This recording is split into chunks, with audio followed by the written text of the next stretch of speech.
Gracias, señor presidente. La iniciativa de ley que presentamos el día de hoy va orientada a resarcir parte de la injusticia que se cometió cuando se propuso a esta soberanía una nueva ley del ISSSTE que atenta contra los derechos adquiridos de los trabajadores al servicio del Estado y que ellos, junto con sus beneficiarios, afecta aproximadamente a 10 millones de mexicanos. Por eso, en la exposición de motivos, mencionaremos lo siguiente. Además, solicitarle al presidente que quede el texto íntegro en el diario de los debates. Quiero aprovechar esta oportunidad para seguir condenando la llamada nueva ley del ISSSTE, vigente a partir del 1 de abril del año 2007, ley que es absolutamente inconstitucional e injusta, y no cejaremos hasta que esta ley sea abrogada.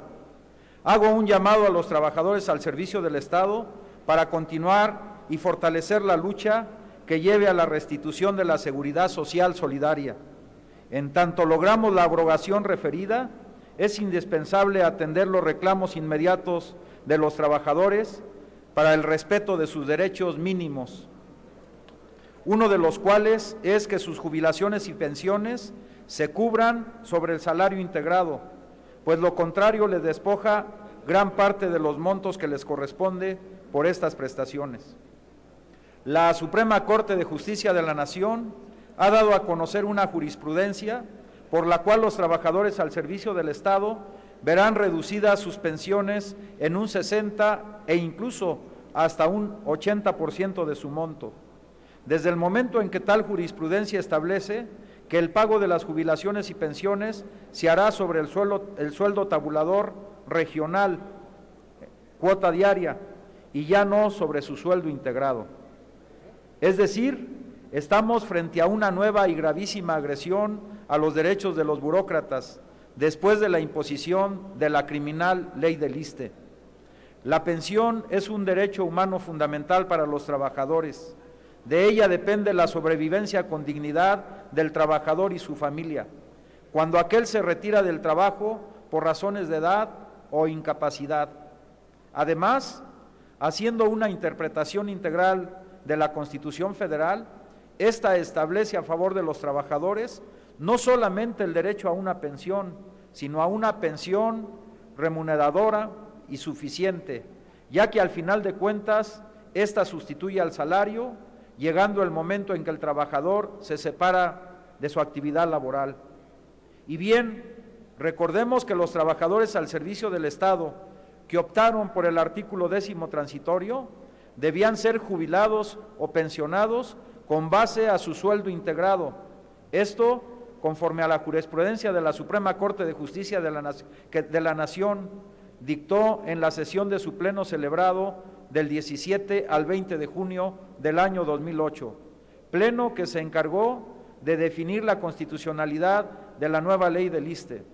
Recordemos lo que la Suprema Corte de Justicia de la Nación resolvió en ese momento.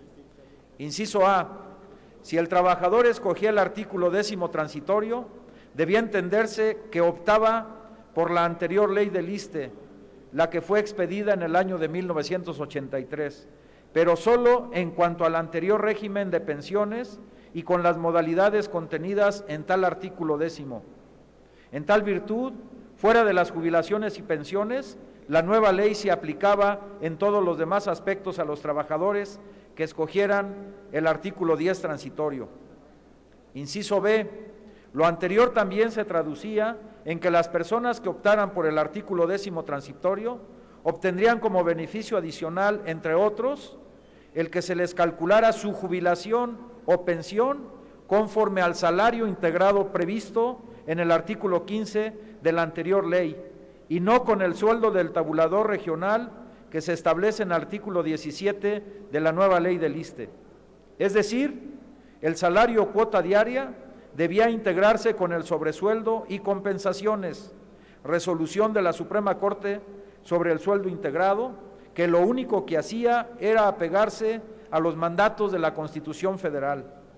Sin embargo, hace unas semanas atrás la Suprema Corte de Justicia de la Nación, al resolver una contradicción de tesis entre los tribunales primero y cuarto en materia administrativa, dio marcha atrás al pago de las jubilaciones y pensiones sobre salario integrado.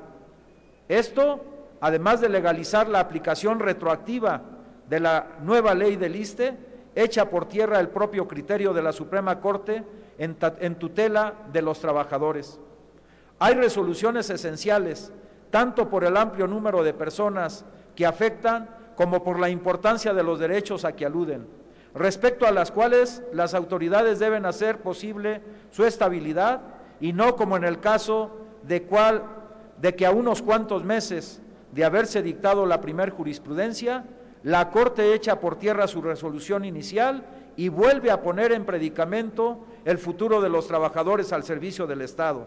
Es decir, viene a friccionar aún más las relaciones de trabajo del Estado con sus trabajadores. La resolución de comento además deja a los trabajadores en total estado de indefensión desde el momento en que es el patrón el encargado de notificar al ISSSTE el monto del sueldo básico. Le pido concluir, diputado, por favor. Concluyo, señor presidente. Y como sabemos, hay constantes fraudes a este respecto, como medio para que las dependencias y entidades paguen cotizaciones menores al ISSSTE. Veamos la parte conducente al artículo 17 de la nueva ley del ISSSTE y con esto concluyo.